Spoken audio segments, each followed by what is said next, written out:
Full time here at Semple Stadium, where it has ended. Tipperary 119, Kilkenny 118. Joined by a man who knows this fixture very well. 2016 All Ireland winning manager with Tipperary, Mick Ryan. Mick, you were commentating for Tip FM there today. A cagey first half, but a second half much more what we expect from this fixture. Yeah, and I suppose maybe these two teams have spoiled us down through the years, and that they've very seldom ever, if ever, failed to entertain us here. But at half time when we were chatting above on the lookout up there, this game hadn't opened up, and it was very tight and very cagey, and from a Tip perspective, we were really pushing, the I suppose the experiment, or the practice of the short game and the patient build up. And Kilkenny, we seem to have given up our puck outs fully. That we were happy to concede those to Kilkenny, even though we had whatever little bit of breeze was in it. So from a spectator's perspective, we I suppose the game just hadn't opened up at half time, and we were wondering, was it going to, because surely Kilkenny weren't going to. And of course, just before the half time break, Kilkenny suffered a real sucker blow with the goal, which was really well taken from a Tip perspective, but no doubt it was a Kilkenny mistake. So at half time we were saying, look, Paudie will surely round on these fellas at half time. We've no idea what was actually said in there, but we all expect that they were rounded on and told to take the fight to Tip. And that's exactly what they did. They really got out of the blocks straight away after the second half. And, I checked the scoreboard at one point in time, and I think it was a 1 point game, and we had scored a point and Kilkenny had scored maybe 6 or 7. So, the writing was on the wall for us, and we weren't looking at all happy, from a Tip perspective. But, it's amazing, the game really got going with the substitutions. I think the substitutions really added to it. Walter Walsh coming on for Kilkenny was a real sign of intent, and he had a big influence, for the length of time he was on it. But I think, from a Tip perspective, all of the subs that came on, and the players that were on the pitch, and for the 15 that started, really came with a good attitude here today. But the second half entertained us, and that's what we really came to see. We came to see Tip and Kilkenny go at each other, and look, it is the 13th of February, and you and I both commented when we were walking out here, the pitch is great for the time of year. But look, what we're trying to do is just, see how we're developing, see what it is only game day 2 for both sets of teams here today. But how does 22 look in the early days? And from our perspective, we went home very happy. Not necessarily about beating Kilkenny, but just the attitude that I saw there. The way the boys played for Colin and the new management team. That's really, really important. And there will be bigger days ahead. But for today, playing against Kilkenny, you need to see a really good attitude, and we saw that in spades.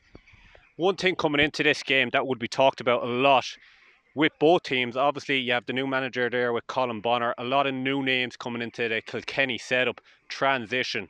From what you saw here today from both teams, did we see anything new from what we would have saw maybe last year or even during your time?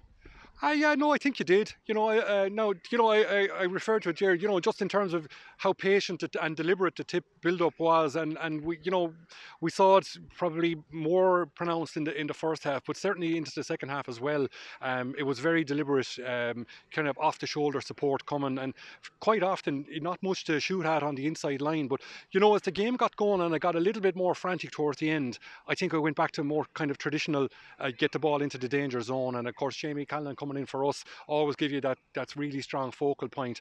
And from our perspective, just to see the guys coming off the bench and use the full quota of 5 players that are available to you is very, very important, because I can imagine, yeah, I suppose game day 1 was played in horrible conditions against Laois, and you're no wiser coming off it. And again, all you can do from a management perspective is check that you got a good attitude from the guys and a good work ethic. But today was, the stakes go up a little bit, because you're playing, a team that you've crossed swords with in every big competition that we've played and lost or played and won. And so that whole Tip Kilkenny thing is special, and nobody wants to give up an easy win to Kilkenny, and you're made to fight for it, and that's the great thing about that rivalry that we've got. That's one thing I just wanted to ask you there. This rivalry, it's such a special rivalry in the GAA. Like, you have Kerry, Dublin, Tip and Cork, but Kilkenny and Tipperary, from your time when you joined Tipperary at the start with Liam Sheedy, and now, like, just in terms of the games we've had, like, they've been cracking games. But what is it like in terms when you're on the sideline, the atmosphere? Can you take in that atmosphere when it comes to this fixture? You can. Now, it's not that you get too much time to enjoy it, but one in particular that stands out in my mind is, and it was a sore one, was the 2013 qualifier where both of us had lost our first round fixtures, and you know, to get to your waiting in the wings and having to put down that usually about 4 to 5 long weeks waiting for to see who you're going to be playing, and the next thing then is Kilkenny, and I presume from their perspective it's Tip, and you're in one sense you're rubbing your hands and saying brilliant, and in another sense you're saying, are you ready for it just yet? That's only a very human, natural kind of a reaction to it. But the atmosphere that we had that day down in Nolan Park was just electric. I think, to be honest with you, Kilkenny would have killed us that day rather than let us win. And I mean that in the most jovial way, because look, they played a game, and they were in their pomp at the time, and we were trying to get up to their level. We got there on occasion, but they were the standard setters. And so and I suppose that the most recent chapters of our history have we had suffered loads at the hands of Kilkenny, and we get a few occasions where we turned them over in finals, but some of the best league games we had played here, we came out the wrong end of it, but fabulous games, absolutely fabulous games. Some of the new players or the new faces on this Tipperary team, you have Craig Morgan, cornerback, Jer Brown coming in, Dennis Maher, maybe not so new, but those players there, those lads are looking to put their hands up. What do you feel we saw from them today? Are they going to be really come championship putting their hands up, or are the likes of Seamus Callan and John McGrath going to be coming back into this team? Well, I think without a doubt you're going to, you cannot ignore the quality of your Shamie Callans, your John McGrath, Noel McGrath, and those guys who've soldiered for years for Tip, and brought us to the level that we've reached and kept us at that level, for such a long period. And by no means are those guys finished. But I think what we've seen here today is we've seen really positive signs coming from those young fellas that they're here to compete. So I can imagine, that the competition within that group, and the fact that these guys are getting game time here, they'll be delighted with that, and they won't make it easy for Shamie or John or Noel, and neither should they make it easy for them. So I think Colin and Tommy and the boys, they'll be very happy with a little bit of edge coming into training, coming into the panel in terms of getting game times, and fellas getting angsty that they're not getting as much game time as they'd like. Just puts pressure back on the players, and I think they're well able for it too, that when they get the chance, you take the chance. And but all of that is underpinned by hard work and good attitude. And I think the most satisfying thing from a Tip supporter's perspective is that we saw that in spades here today, and we saw flashes of brilliance as well. Like capitalising on a Kilkenny goal. How many times has it been the other way around, that we make a mistake and they capitalise on us and raise a green one? And they did for a finish. They got a very important goal at the end, and that finished out a draw game, us a point up, they pulling it back, that kind of stuff, which is great. Like, that's what we come to we come to hurling matches to see, that kind of close contest where anybody can win it and it's not known. One player I just want to talk about from the Kilkenny team, Paudie Walsh, started in the half-forward line, maybe dropped back a little bit more as the second half went on. For you, where do you think his best position is for Kilkenny? If Kilkenny are to maximise this starting 15, where is he best suited? Well, from my perspective, if you could use him, if you could use Paudie Walsh in and have I suppose not have to try and cover a position that might be weak, for want of a better description, or cover a crisis. I think he's an outstanding 5 or 7, probably an outstanding 7 is where you'd play him. But he's done a fantastic job for them. I've seen him do a really fantastic job from a 3 and 6.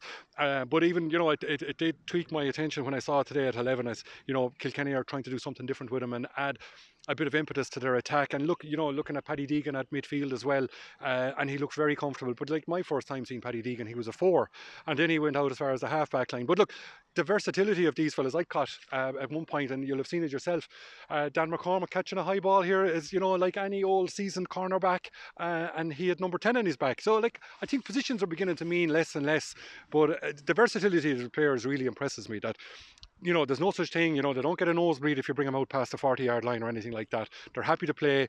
We would have seen it in training that, positions, the field is big, and we're trying to encourage them to, have the confidence to move around. And, if you see an opportunity that you can exploit a weakness in a team, or a gap that, use space to your advantage, go for it. And I think we were seeing that, it's only been built on, we season upon season, and I don't know where it's going to stop. We're gonna have no semblance of, a cornerback doing a cornerback's job and corner forwards coming back to help them. But look, it creates great entertainment for us, and we're enjoying it. I want to ask you, Mick, two players that are no longer involved with this Tipperary panel. You have great time for them. Two key men throughout Tipperary hurling over the last decade. Brendan Maher, Paudie Maher. We know what they were like on the pitch. Two of the greatest players we've ever seen, especially for Tipperary. Off the pitch, training, the likes of supporters, they wouldn't have seen what those two lads were doing in training, what they were saying in the dressing room. You might tell us what those two players brought to Tipperary hurling.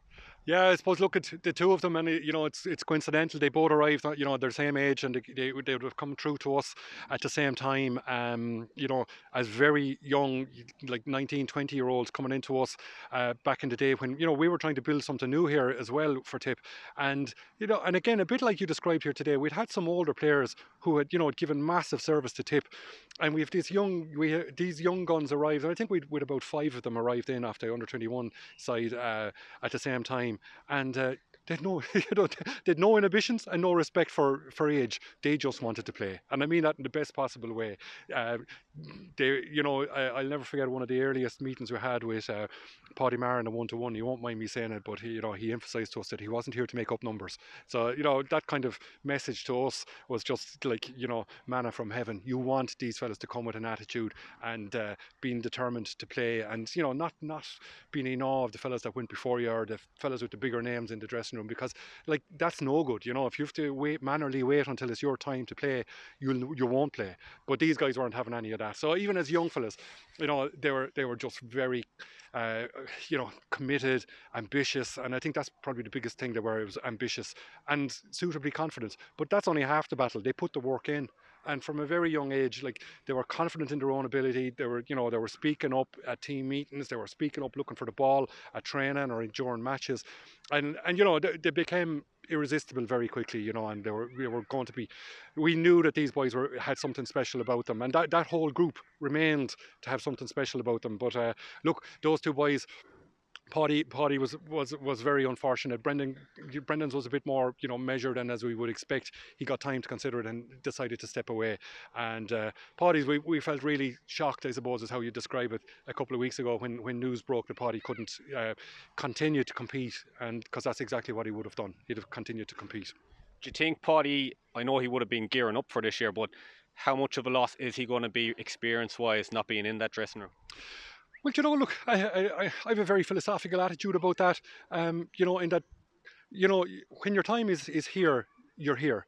But it can't wait, and it can't hinge on any one player. As big an influence as Brendan and Paudie has, it's time for more influences to grow in that dressing room.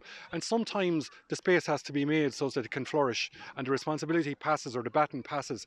So while without a doubt they'll be missed, and we'll all miss them in terms of what they've done. But we have to let the young fellas come through too, and uh, conversely, it mightn't. It's hard for those guys to reach that. Every player reaches that time when it's done. I'm not convinced it was done for Paudie. I think he would have contributed for us this year.